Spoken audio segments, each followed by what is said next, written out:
Pushkin. Not long ago, I had a dinner party at my house. My friend Michael Ryan came. He's a lawyer. And I was talking to him about my love of law review articles, which is genuine, by the way. Here's a profession trained to find meaning in the particular and the arcane, to make the implausible plausible, to defend the indefensible. I mean, how are those not the perfect ingredients for a good read? Plus, law review articles have epic footnotes. Scores are settled, subtle lawyerly jokes are made, and the really outrageous arguments are slipped in just for the benefit of the reader who wants to wade into note 136 on page 87. I go on like this until Michael Ryan kind of rolls his eyes, because that's what lawyers do. I never know whether it's modesty or self-hatred. But as you can imagine, I persist.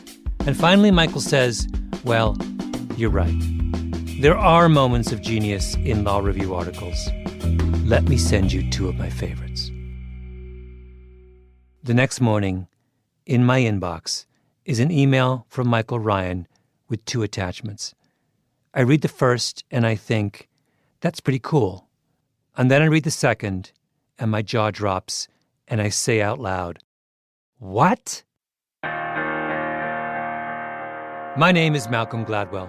Welcome to Season 3 of Revisionist History, my podcast about things overlooked and misunderstood.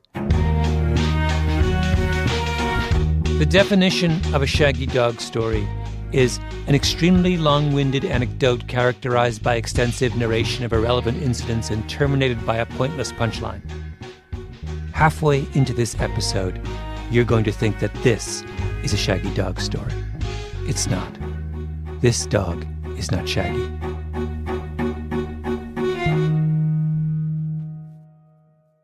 You wrote this paper how many years ago? 15 years ago? Yeah, what is it published? 2004? 2004. Yeah. This is Professor Michael Stokes Paulson, co-author of the law review article in question. Within days of reading his essay, I was in his office at Princeton University. Took the train down because it seemed urgent. In the email where he gave me directions, Paulson wrote, I'm always grateful to have anyone read my obscure, idiosyncratic law review articles. Exclamation point. Idiosyncratic? Sure. At least half of his piece dwelt on the meaning and interpretation of semicolons. But obscure? This is something with the potential to turn American politics upside down. No way could this article be obscure. So what was the reaction to it at the time? Thundering silence, as far as I know. I mean, I haven't been trolling the internet for it, but I've never seen anything to suggest that anybody is remotely interested in this. Okay. Maybe you can convince them. Wait, am I the first journalist to call you and interview you about this? Yes. I'm trying to remember if anybody did back in 2004 or 2005. No, people are inclined to view it as a wacky idea. Right? You're taking a legal concept of something that's 170 years old and you're saying it's still operative. If you think about it logically, it is still operative. But people's intuitions are that can't be right. And so, or that it can't be taken seriously. So, Malcolm, you've got to get people to take it seriously. If I take it seriously. I don't think this is wacky at all. I read this and I'm thinking, this is dead serious. Paulson is fair-haired, glasses, composed, an intellectual, author of serious books on the U.S. Constitution. When we met, he was a visiting scholar at Princeton University, holed up in one of those gorgeous old mansions on the outskirts of campus. But don't get the wrong impression. There's also something subversive about the man, a certain look in his eye. He's someone who likes to make mischief. Like on page 1618 of the journal containing his law review article, when he briefly addresses the question of why he has just spent tens of thousands of words descending down this particular rabbit hole. And his answer? Because it's there. I don't know about you. That makes me nervous. There was a part of me that just wanted to walk out of his office and not say another word to anyone. Let sleeping dogs lie. I'm running a podcast here, not starting a revolution. You're not Jewish, are you? No. Because I was going to say we could Christian. do none of us are Jewish, but we could do, what do they call a midrash? Is that what they call a midrash? Gotcha. Yeah. That's right. Yeah. Let's do a little bit of a midrash on, let's start with Article 4, Section 3 and go through. Yes. So I guess we're trying to answer the question of why it is the case that this article on its face, Section 3, on its face does not prohibit subdivision. That's right. That's the issue at hand, right? Right. So I'll have you, if you could read it, and then Sure. let's break it down grammatically. Let's do I'll do a dramatic reading. New states may be admitted by the Congress into this union, semicolon. Paulson carries a small copy of the U.S. Constitution in his jacket pocket. This is what he's reading from. That's first clause. New states may be admitted, it's the power to admit new states. But no new state shall be formed or erected within the jurisdiction of any other state, semicolon. The second semicolon. Pay special attention. Nor any state be formed by the junction of two or more states or parts of states without the consent of the legislatures of the states concerned as well as of the Congress. Wait, you left out some commas. I didn't read all the commas. Yeah. Wait. Okay, let me do it again. By the way, in case. this is outrageous for you, having written Right, so okay. much about the grammar, to leave out a comma. Okay. New states may be admitted by the Congress into this union, semicolon. But no new state shall be formed or erected within the jurisdiction of any other state, second semicolon. Nor any state be formed by the junction of two or more states, comma, or parts of states, comma, without the consent of the legislatures of the states concerned, as well as of the Congress, period. So that's the whole provision. Okay. So question 1, as I understand it from reading you, is what is the sense of the second semicolon? Right.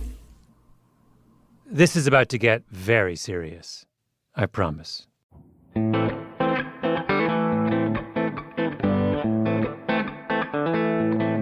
Right across the Texas border, in Ardmore, Oklahoma, there is a Quality Inn. On West Broadway Street. 2 stories, courtyard, big pool. It used to be a Holiday Inn until a few years ago. Just to be clear, the Ardmore Holiday/Quality Inn has nothing to do with Michael Paulson's law review paper. Not directly, anyway. It's context. You have to know about Ardmore if you want to understand where Paulson's argument begins. The very first line of his article, in fact, which is, and I'm quoting, Texas Republicans have been thinking way too small. That's way with 5 A's. It's the early 2000s. Results from the national census are in, which means state legislatures around the country are redrawing the boundaries of congressional districts based on the new population numbers. It's a ritual power struggle that happens in America every 10 years. In Texas, the legislature is controlled by Republicans. They want to redraw the congressional map so Democrats get fewer seats. But it doesn't work. Even with the new borders, the Democrats hold on to their seats. So in 2003, the Texas Republicans introduce a bill to draw the boundaries all over again. And the Democrats are furious. If you can keep redrawing the boundaries of electoral districts over and over until you put your opponent out of business, then you're not really in a democracy, are you? The organizer of the revolt was Jim Dunham. He's now a lawyer in Waco. Back in 2003, he was chairman of the State House Democratic Caucus. I had members coming up to me and say, Jim, you got to do something, right? And I was like, well, what are we going to do? So, we can bust a quorum. There are 150 legislators in the Texas Assembly. Quorum is 100. If Dunham can get 51 Democrats not to show up, the vote can't happen. Well, the bill was coming up on a Monday, and I think it was the preceding Wednesday that I had the first meeting. And I'll tell you, I thought I was totally wasting my time. I told everybody, this is foolish. Nobody's going to do this. It's because you had to go across state lines because the Speaker of the House has the authority to issue arrest warrants. And if you're in Texas, they can grab you. Now, if you're outside of Texas, then it doesn't have jurisdiction. Oh, I see. That's why you had to go to Oklahoma. Yeah, I actually have my arrest warrant on my wall. It's pretty cool. It says go. You are directed to go arrest and detain Jim Dunham and bring him to the Texas House. So, when did you guys leave? left on Mother's Day, Sunday. And, about Thursday, when I figured out we're going to actually get enough people to pull this off, I was like, good Lord, where are we going to go? And I'll tell you, I had some members say, well, let's go to Lake Charles, Louisiana, or Shreveport, Louisiana. And I said, well, we're not going to go there because there are casinos there, and no way we'll keep the Democrats out of the casinos if we're in Shreveport. And I'm serious, and so my wife's family is from Ardmore, Oklahoma, and God love Ardmore, but there is nothing to do in Ardmore. Dunham hires buses, gets everyone to meet at a hotel in Austin, does a head count, 50 plus himself. Doesn't tell anyone where they're headed or when they're coming back. Need to know basis only. It's an undercover operation. Monday comes, and when the Republicans are ready for their triumphant vote, they suddenly realize they don't have a quorum. They launch a manhunt for the missing Democrats. Texas Congressman Tom DeLay gets involved. He's the House Majority Leader in Washington at the time. One of the members showed up in a plane, and DeLay evidently called Homeland Security and reported the tail number was missing, and in an effort to figure out where that plane had gone. And it was, I don't know what to say, but Homeland Security couldn't find us, but the Dallas Morning News could. To recap, the Texas Republicans want to increase their numbers and influence in Washington, so they try a gerrymander. Then, when it fails, do a re-gerrymander in violation of every state norm, leading to a full-scale state constitutional crisis, causing the state's Democratic caucus to flee in buses to a Holiday Inn in Oklahoma, leading to a statewide manhunt, convincing the House Majority Leader to call in Homeland Security, triggering an international media frenzy.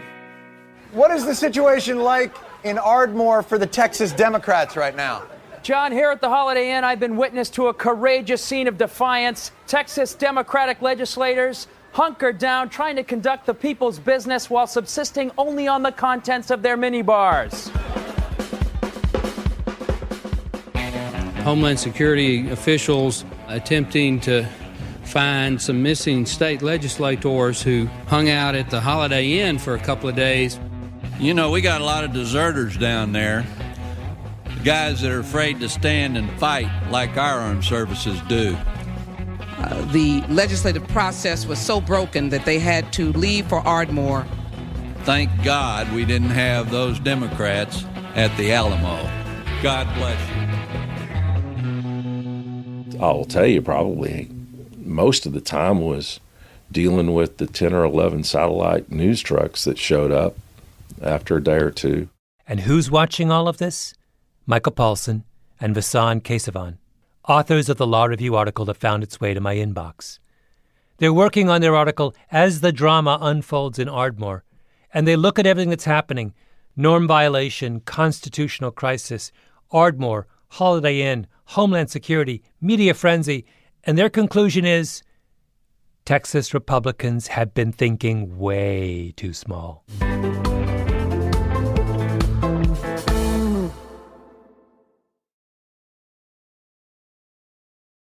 Michael Stokes Paulson's argument is about Texas, but it's also, more significantly, about grammar.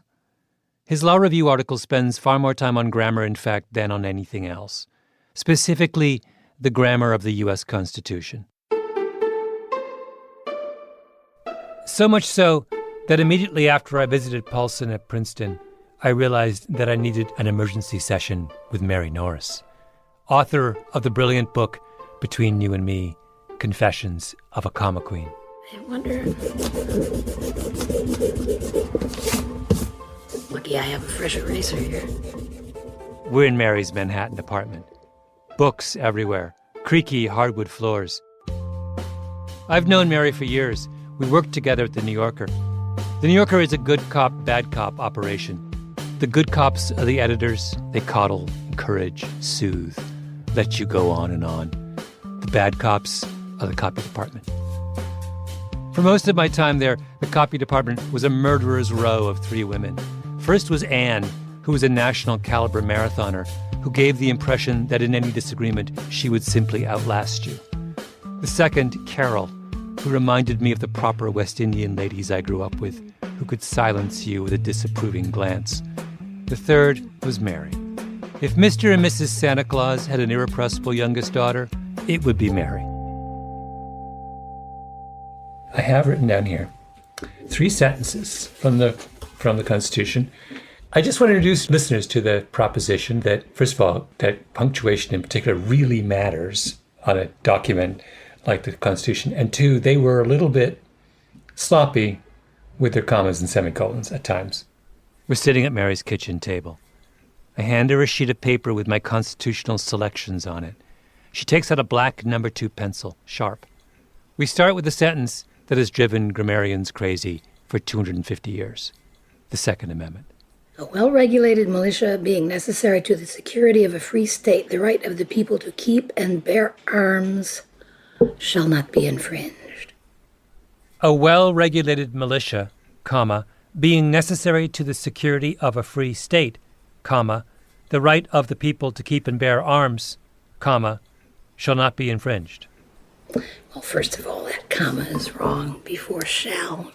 So yeah, there should be. Comma. That's the third comma, right? You Yes. think yes. Mm-hmm. The other 2 commas though you're fine with. Well, no, they don't make sense either. Because with the 2 commas, the sentence in its essence would read, a well-regulated militia, the right of the people to keep and bear arms shall not be infringed, which doesn't make any sense. It's like they loaded a shotgun with commas and fired it at the Second Amendment. It's a mess. So a well-regulated militia being necessary to the security of a free state, Comma. comma, the right of the people to keep and bear arms shall not be infringed. That, I would lose 2 of those commas. Mary had covered up the 2 other sentences on my list with a legal pad. She moved the legal pad down just enough to expose sentence number 2. The right of citizens of the United States who are 18 years of age or older to vote shall not be denied or abridged by the United States or by any state on account of age. 26th Amendment to the United States Constitution. It's a terrible sentence. Oh, it's terrible, yeah. So what if you rewrite that sentence for me? Mary has her pencil out. She's marking up the piece of paper like a New Yorker galley, covering the page with graceful No. 2 pencil lines. The right of citizens who are 18 years of age or older to vote. That's it. You should just say the right of United States citizens who are 18 years of age No or comma. older to vote. No comma. No comma. Because No comma. by having no commas, what it turns into is a defining clause. That's right. By putting commas around it, it becomes a descriptive clause. That's right. A defining clause, in grammatical terms, is a clause necessary for the meaning of a sentence. The house where I live is on fire. You don't put commas around the phrase where I live because the fact that it's my house is essential for understanding what I'm trying to say. The house where I live is on fire. But in the sentence, the house, comma, built in 1978, comma, is on fire, we put commas around the phrase built in 1978 to mark it as descriptive. It's not necessary for the meaning of the sentence, but it helps us understand more about the house. So, the 26th Amendment has commas around the clause, who are 18 years of age or older. Big mistake. When was this one written? Well, it was passed in modern times. Yeah, that's what I thought. But am I right? This reads as if all the citizens of the United States are 18 years of age or older. American citizens are people either born here or who have been granted citizenship. And what the 26th Amendment means to say is that a subset of that group, those who are over the age of 18, have the right to vote. But the authors of the 26th Amendment used commas. Interpreted grammatically, the 26th Amendment says that a citizen of the United States is anyone over 18, anyone. Canadians who cross the border into Detroit to buy gas are citizens, so long as they're over 18. Russians who go apartment shopping in Miami with duffel bags full of cash are citizens, so long as they're over 18. Good Lord. Clarity is of the utmost importance in a legal document, right?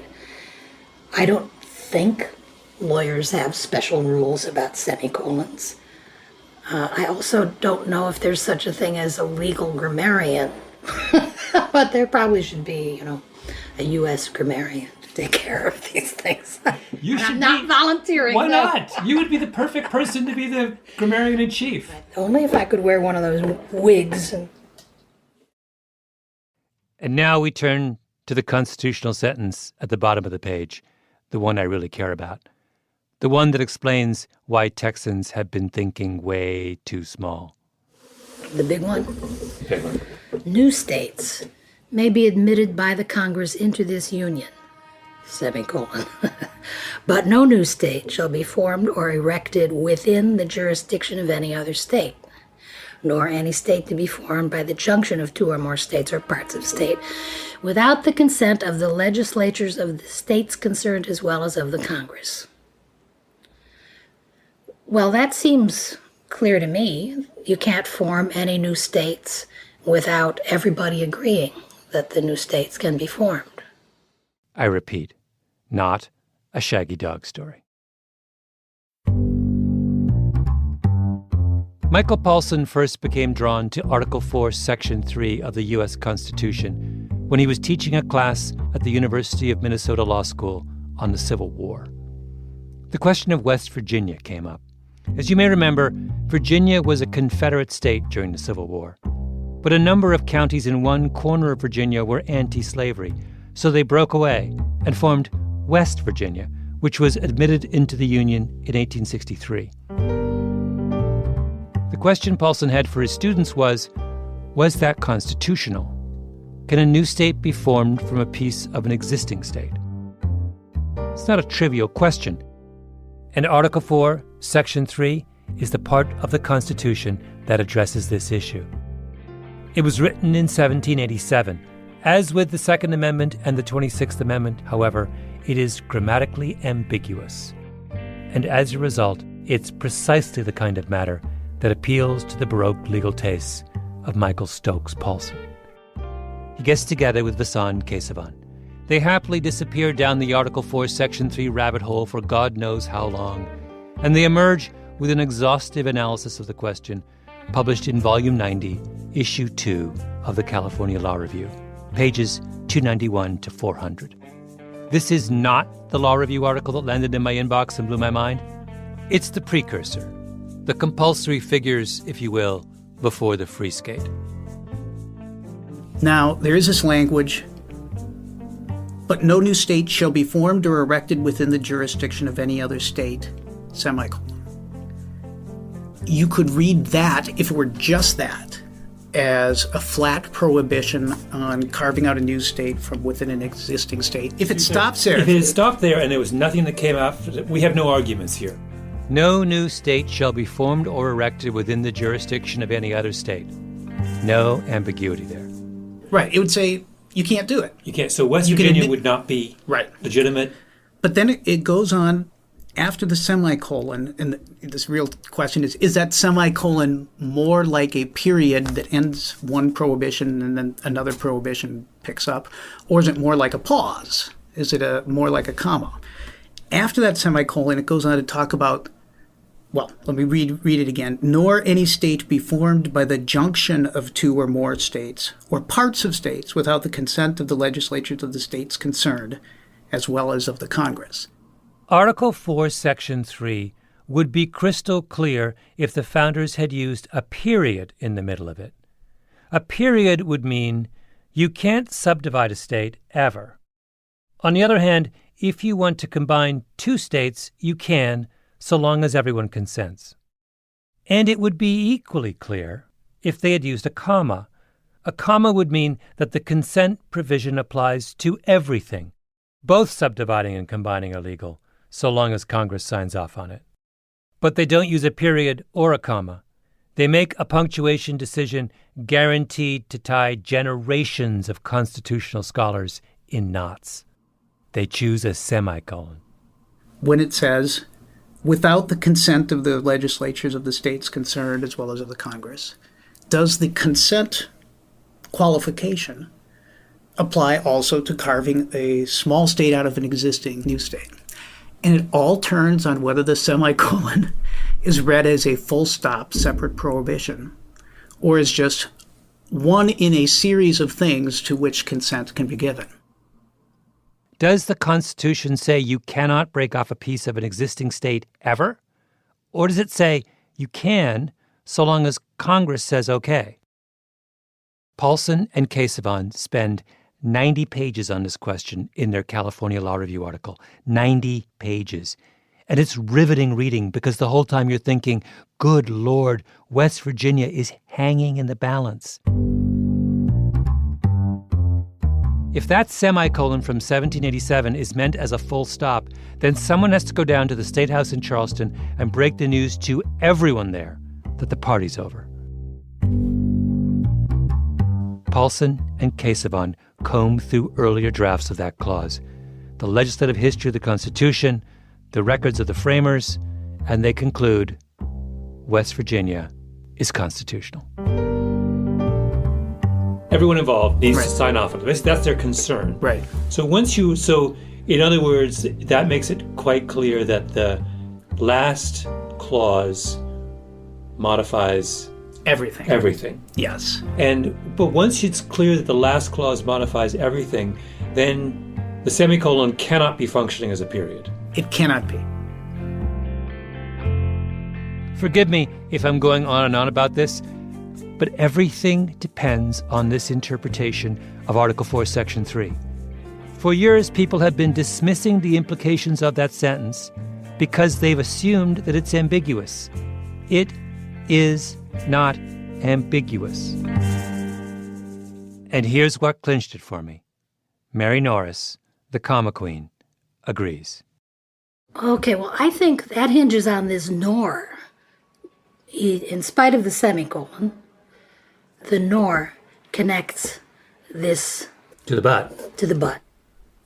The Constitution says, but no new state shall be formed or erected within the jurisdiction of any other state, semicolon, nor any state be formed, ...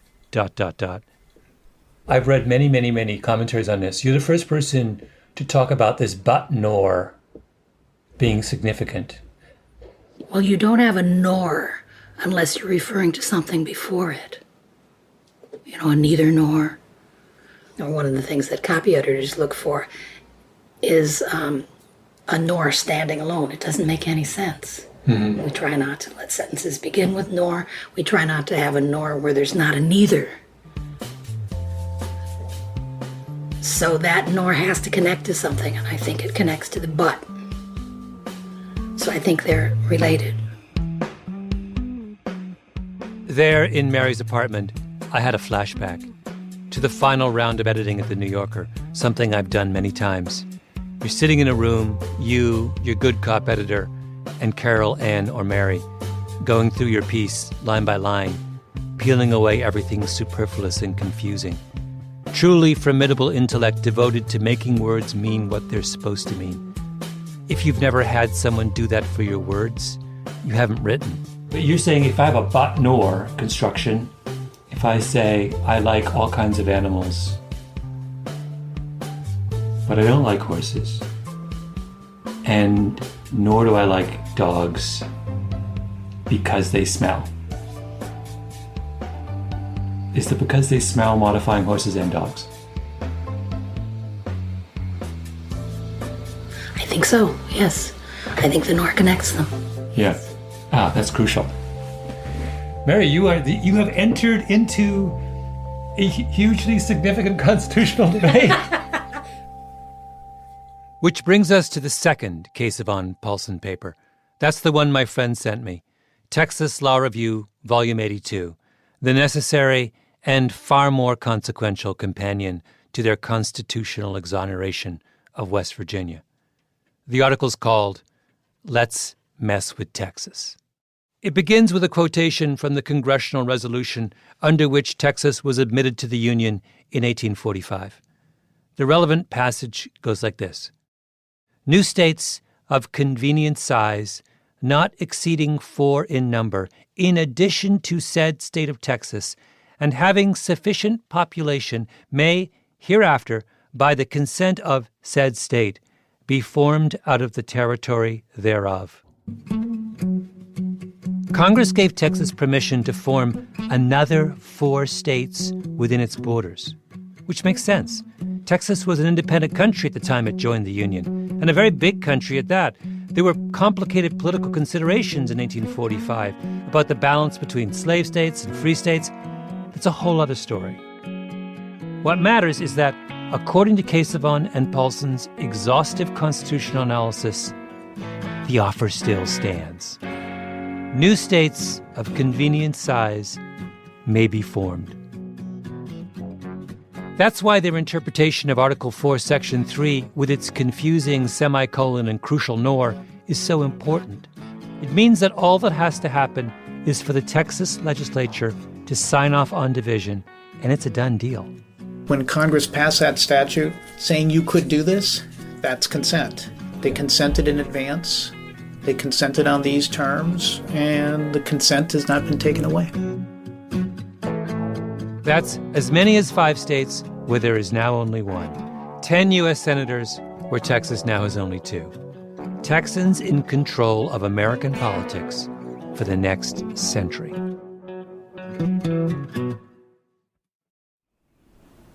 We don't usually draw states, but you've made me czar, so I will do that.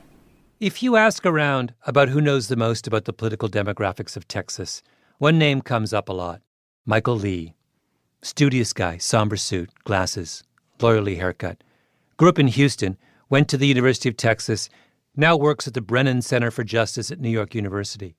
It occurred to me that I'm potentially complicit in all of this. I'm the one publicizing the Paulson and Casaubon manifesto for a complete makeover of American politics. So I needed to find out what I'm getting everyone into. I would create a district that, or a state that included Houston and then stretched to the border with Louisiana. Michael Lee and I met in a big conference room near Wall Street. He brought with him a map of Texas so large it covered the entire end of the table. Lee started by drawing the borders of the new state of Houston, 5 million people. And then on the western side, I would probably cut it off somewhere in between Houston and Austin, which is in central Texas. The way Lee talked, he made it sound natural, as if Texas actually makes a lot of sense divided up 5 ways. He saw a 3rd state in central Texas, centered around booming Austin, already the 11th largest city in the United States. The 4th state would be West Texas, Lubbock, Midland, Odessa, flat and dusty oil country. The 5th state would run along the Mexican border, beginning with San Antonio in the east and running all the way to El Paso. When Paulson and Casaubon published their law review paper back in 2004, the assumption was that if Texas subdivided, this would be a net win for Republicans. Texas hasn't sent a Democrat to the U.S. Senate since the early 1990s. It's the Republican heartland. That's why they wrote that Texas Republicans were thinking way too small. Why not quintuple their influence in Washington? But in the years since then, the state's demographics have been in upheaval. West Texas, oil country, would remain solid for the Republicans, 2 senators, but the new states of Houston and Dallas and Central Texas, those are purple. They could go either way. As for the state running along the Mexican border, the one with its capital in San Antonio, this is a heavily Democratic state, and I think that the state would be more Latino than New Mexico, and it would elect not only Democrats, but probably Latino Democrats to the Senate. It's a whole new ballgame. Michael Lee and I did the math for the 10 new Texas Senate seats. 2 are a lock for the Republicans, and they can probably count on another from one of the toss-up states. So 3 in total. Yeah, 3. Yeah, I think. And it sounds like 4 are a lock for the Democrats and 3 are up for grabs. Would that be a fair? I think so. Yeah. Yeah. Which is a pretty big shift from the way things are now. Right. That's now. But if Texas continues to grow and change, the 3 toss-up states, Dallas, Houston, and Austin, get even more Democratic, especially the state of Houston. So we'll say at the moment it's 50-50, but long-term, If I said to you 10 years from now, you would not be surprised if it elected 2 Democrats. That's right. That's right. In a generation, could the 5 states of Texas send 8 Democratic senators to Washington against 2 Republicans? It's amazing how many times you'll hear Republicans in Texas say, like, Texas is the Alamo of the United States, right? It's meaning, like, it's what holds, like, you know, the Republicans in power. It's the wall against, you know, this, like, liberalism from places like New York and California. I've always thought that was sort of a funny analogy because everyone died at the Alamo. So but you know, that's the one that they use. And so, you know, an inadvertently telling analogy. Texas Democrats have been thinking way too small.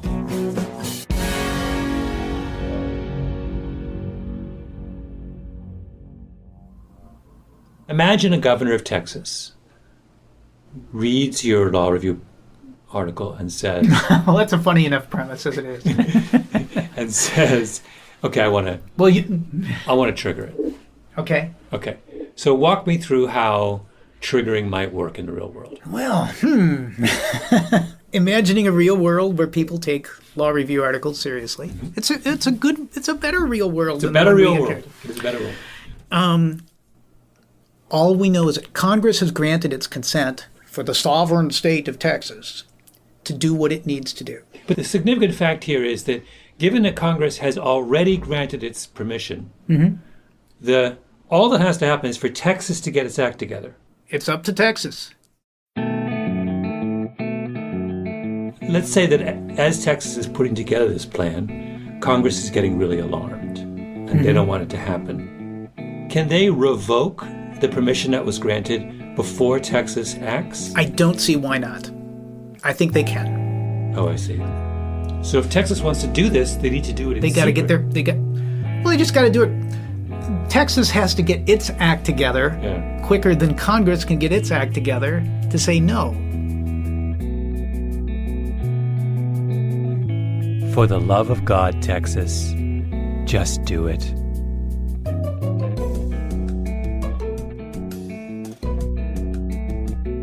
Revisionist History is a Panoply production. The senior producer is Mia LaBelle with Jacob Smith and Camille Baptista. Our editor is Julia Barton. Flan Williams is our engineer. Fact-checking by Beth Johnson. Original music by Luis Guerra. Special thanks to Andy Bowers and Jacob Weisberg. I'm Malcolm Gladwell.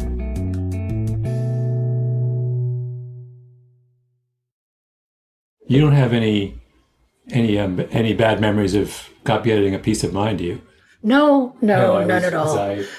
In fact, I use you as the example of somebody who the pencil kind of bounces off. You do a very nice job. My mother will be very pleased to hear that I do a nice job.